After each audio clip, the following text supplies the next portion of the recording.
سوچو تو صحیح، یہ جو تم کھیتی کا کاروبار کرتے ہو اس میں کبھی یہ چیز ہوتی ہے تمہارے تو ڈالے شرابی ہو تو جلے تو تم آپ جا لڑے گیا سور جا رہا جا تھی جا لو تو بات کر کے رکھ دے گا. کبھی وہاں یہ چیزیں ہیں کہ جو کچھ وہاں کرنا ہے تم نے کھیتی میں وہاں سالی لو اور کرے ڈالو اور اس کے مطابق جو کچھ وہاں کہے وہ کچھ تم کرو. تم یہ کچھ وہاں کرنے لگے تو کھیتی نہیں ہو سکتی.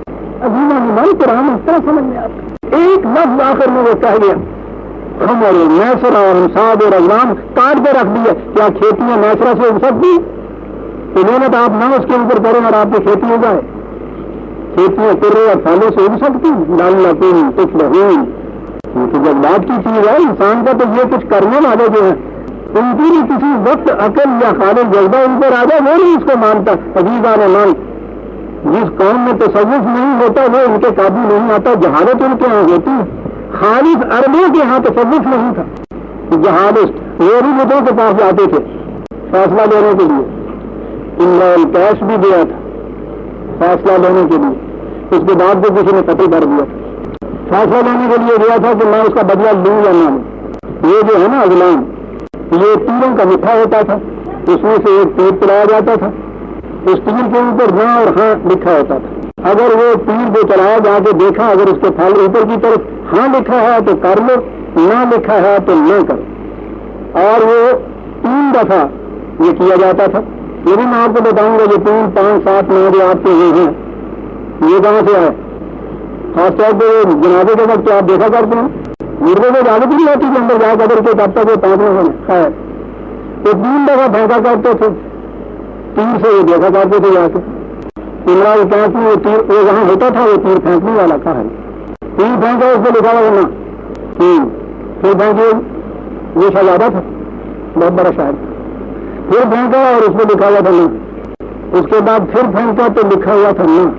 تیروں ترکش کا میٹھا نکالا اور اس بیٹ کے منہ پہ زور سے دے کے کہنے لگا منہ کے پتھر تیرا باپ مر جاتا پھر میں دیکھتا کیسے نہیں کرتا. ابھی جانان یہ بات اس میں چلی بہت بڑی چیز ہے. کریکٹر ان کے ہیں جہالت کی صرف عقل مایوس نہیں ہوئی کہ بالکل. جب اس نے دیکھا کہ فیصلہ یہ ہے میرا اور ہمیں یہ چاہیے مجھے بدلہ دینا ہے اس کے خلاف اس کے جیت کا فیصلہ اور غلام کا بھی فیصلہ ہے تو اس کو منہ میں مارتا ہے.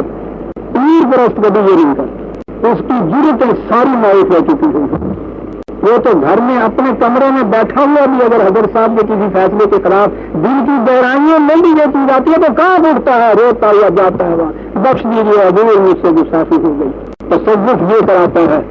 یہ قوم اس لیے چند سالوں کے عرصے میں اس لیے وہ چھا گئی تھی ایران اور روم اور تمام علاقوں کے اوپر کہ ان میں تصوف ڈرا ہوا تھا.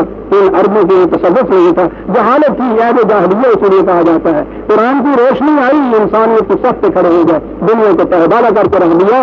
اس کے بعد سازش آپ کے ہوئی یہ جس کا نام تصوف ہے. آدمی بالا سے میل آپ کے شروع ہوئے وہاں سے سینہ بولنے شروع کی. دنیا کی ہر چیز حرام قرار دی گئی آپ کے اوپر. یہ چھایا ہوا ہے آپ کے اوپر. عزیزان من وقت ہو گیا.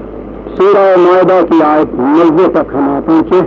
کسی سلسلے میں اگلی آیت بھی ہے بہرحال پھر ہم لیں گے. ربنا تقبل منا انک انت السمیع العلیم.